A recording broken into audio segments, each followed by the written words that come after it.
في مشوار كل ممثل أفلام بيكون راضي عنها وطالع بيها لسابع سما، وأفلام تانية بيكون غضبان عليها ومنزلها لسابع أرض.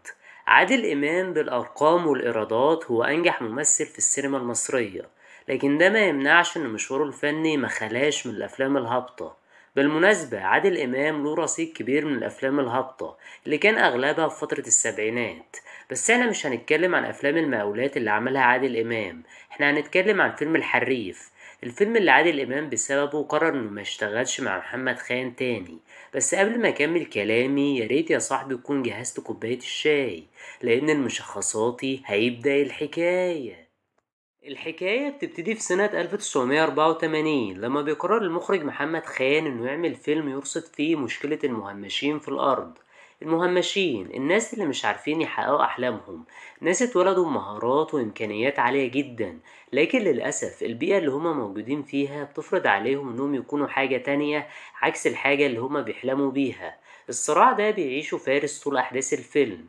فارس زيه زي أي مهمش اتولد وهو عنده موهبة الكورة، ومع الموهبة دي كبر جواه حلم انه يحترفها ويكون لعيب مشهور. لكن الظروف والتحديات اللي بيواجهها فارس بتخليه يركن الحلم ده على جنب ويكتفي انه يلعب كرة شراب في الشارع. اللي ما تعرفوش عن فيلم الحريف انه قصة حقيقية، بطلها الاصلي كابتن سعيد الحافي، احرف لعيب كرة شراب في مصر. سموه الحافي لأنه ما كانش بيحب يلبس جزمة وهو بيلعب. الحافي قعد يلعب كرة شراب لمدة 40 سنة. شغف الحافي مع الكورة قدر إنه يلهم السيناريست بشير الديك والمخرج محمد خان عشان يقدموا مع بعض فيلم الحريف. وزي ما شفنا في الفيلم فارس كان عايش على مراهنات الكورة، في الحقيقة سعيد الحافي برضه كان بيعمل كده وكان بياخد 10 جنيه في الماتش الواحد.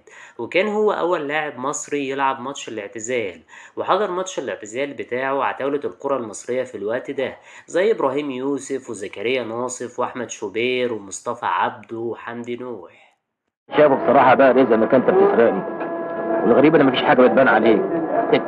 الاختيار الأول لدور فارس كان أحمد زكي مش عادل إمام، وبالفعل ده اللي كان هيحصل لما عرض محمد خان الدور على أحمد زكي.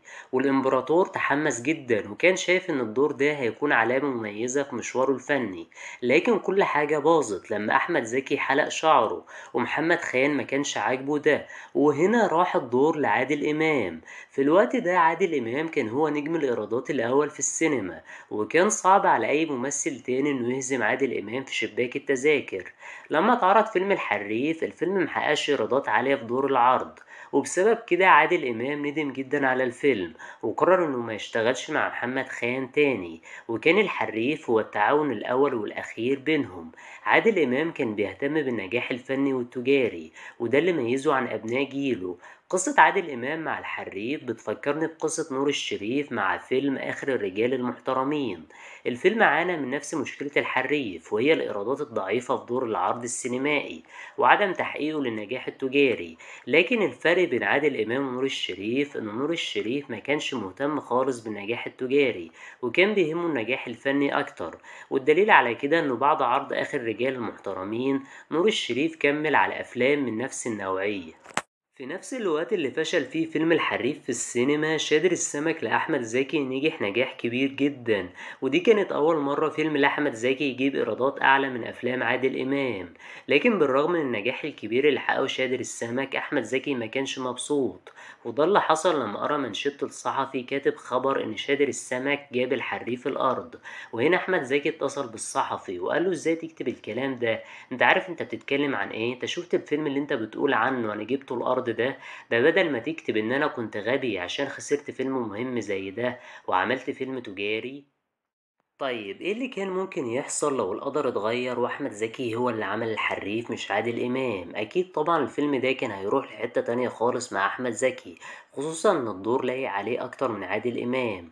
يعني لو اتكلمنا عن الناحية البدنية هتلاقي احمد زكي متفوق اكتر على عادل امام في النقطة دي. جسمه حلو وباين عليه فعلا انه لعيب كورة. وطبعا من ناحية التمثيل والموهبة فدي نقطة برضو يتفوق فيها احمد زكي على عادل امام. لكن ما نقدرش ننسى كاريزما عادل إمام وقبوله عند المشاهد اللي خلاه يغطي على كل العيوب اللي عنده في تجسيد شخصية الحريف. السينما المصرية انتجت أفلام كتير عن الكورة، بس الأفلام دي كلها ركزت أكتر على الجانب الرياضي، على عكس فيلم الحريف اللي هو كان فيلم درامي اجتماعي أكتر ما هو رياضي. نهاية الفيلم كانت حلوة جدا. في النهاية بنشوف بطلنا فارس وهو أخيرا بيلاقي نهايته السعيدة. فارس بيلاقي شغل مناسب ليه وبيرجع مراته ليه وابنه بيكون جنبه. بس دي مش النهاية اللي فارس كان عايز يختم بيها قصة الحريف. فارس كان عايز يلعب ماتش الاعتزال ويوري رزق انه مفيش حريف جديد، هو حريف واحد بس. حلاوة حوارات بشير الديك ودت الفيلم في حتة تانية خالص. وبينتهي الفيلم بالحوار الأعظم: ده مش هتلعب تاني يابا، خلاص زمن اللعب راح. وبينتهي الفيلم على صوت أنفاس فارس. يمكن فيلم الحريف محققش النجاح التجاري اللي يخلي عادل إمام راضي عنه، لكن الفيلم بعد كده لما نزل على التلفزيون قدر إنه يحقق نجاح هايل جدا مع الجمهور، لدرجة إن في ناس كتير بتسأل هو إزاي الفيلم ده منجحش في السينما. وطبعا لو اتكلمنا عن أحسن أفلام عادل إمام لازم يكون الحريف منهم. لو وصلتوا لحد هنا يبقى أكيد الفيديو عجبكم، فياريت ما تنسونيش بلايك واشتراك في القناة، وياريت كمان تفعلوا زر الإشعارات عشان يوصلكم كل جديد. العب على نضيف. وليه؟ مين اللي غالب؟ واختار. طب انا عايز اشتغل تشتغل ايه؟ ميكانيكي. لو عجبكم الفيديو دوسوا لايك واشتركوا في قناة المشخصاتي عشان تشوفوا كل جديد المشخصاتي.